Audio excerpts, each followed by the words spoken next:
ready with me while I share all my best big sister advice for those wanting to grow in their career. Weeks back, I did a budget my paycheck and I shared that I recognize that at my age and my income level, I am definitely in a high earning bracket. I also shared that I sit amongst peers that are typically 10 to 20 years older than me. That's because I've always been very intentional about my career. And I shared that career and development in your career is something that I'm very passionate about. And so many of you actually reached out to me in DMs and in the comment section asking me to share all my career advice. So these are my tips for you to help develop yourself while in your position. I'm gonna start off by saying, actually, let me hold your hand while I'm saying this. If you think that you're going to get a promotion by just doing your job really well, no, my baby girl, no, that's not how this is gonna work. That used to be the case in my mom's day and age, but that is not how it works anymore. Very clear with you. I'm not arguing with you if it's morally correct or fair that that's the way that it is, but I'm just telling you that is the way that it is.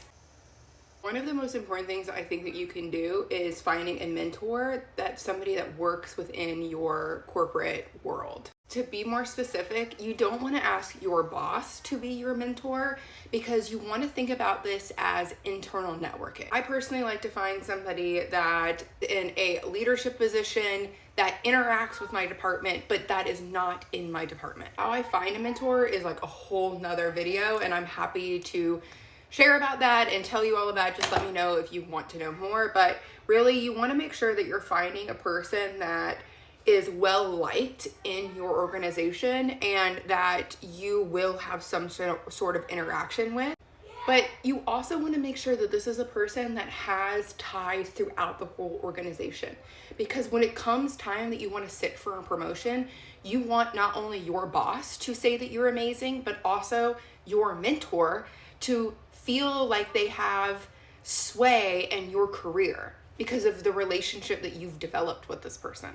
I have strategically picked two people within my organization that I absolutely adore and I have a great relationship with, and they give me honest feedback. They see how I work, they see me in meetings, but I know come the time that I want to get a promotion, I can easily call upon those two people, but outside of just my boss, and they will speak highly of me because of this relationship that I've developed. And typically people that are high up in the organization love to hear their voice, they love to get feedback, and they love to feel like they're helping breathe life into future leaders at their organization. Another thing that I just want to point out to people, stop sharing your age and your personal business.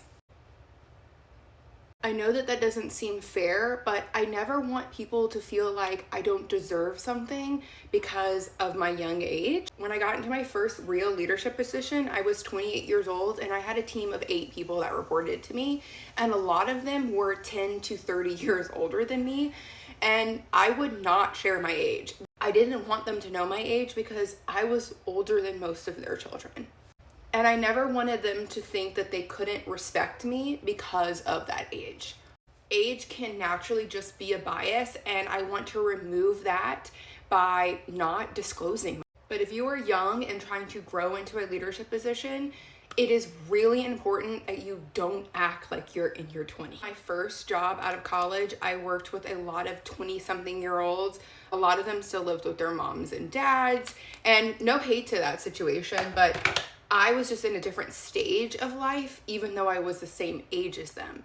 I was married, I bought a house, I was trying to have a baby, and them coming into work hungover and talking about their parties and their this and that just like wasn't my thing. First, it used to like really make me feel bad that I like wasn't one of the cool kids. But my boss reminded me constantly, one day you will be these people's boss. So just set the boundary now. So if you have coworkers that are going out and having fun and you are feeling left out, just know that one day you'll be their boss and they won't have any stories to be able to blackmail you with. So it's okay. So doing your job well, yourself to a higher standard than your colleagues and your peers, being a mentor, somebody that'll advocate for you. and also finding your executive voice.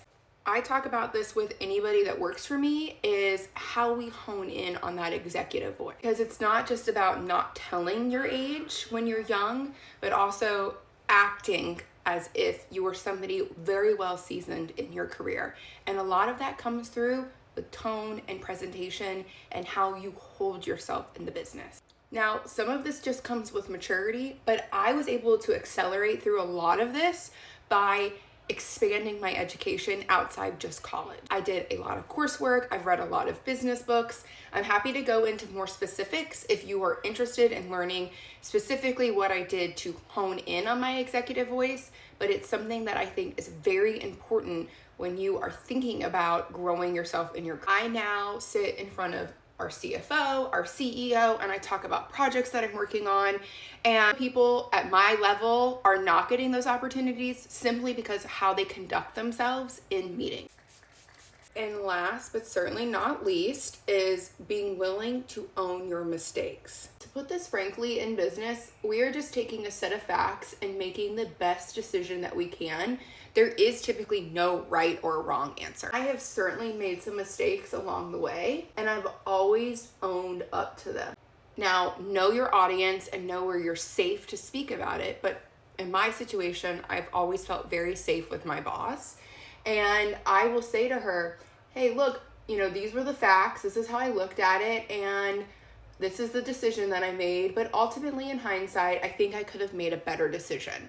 Let me talk you through. The ability to see where you've made mistakes and how you can self-regulate and improve shows you have good self-awareness. And that's a big leadership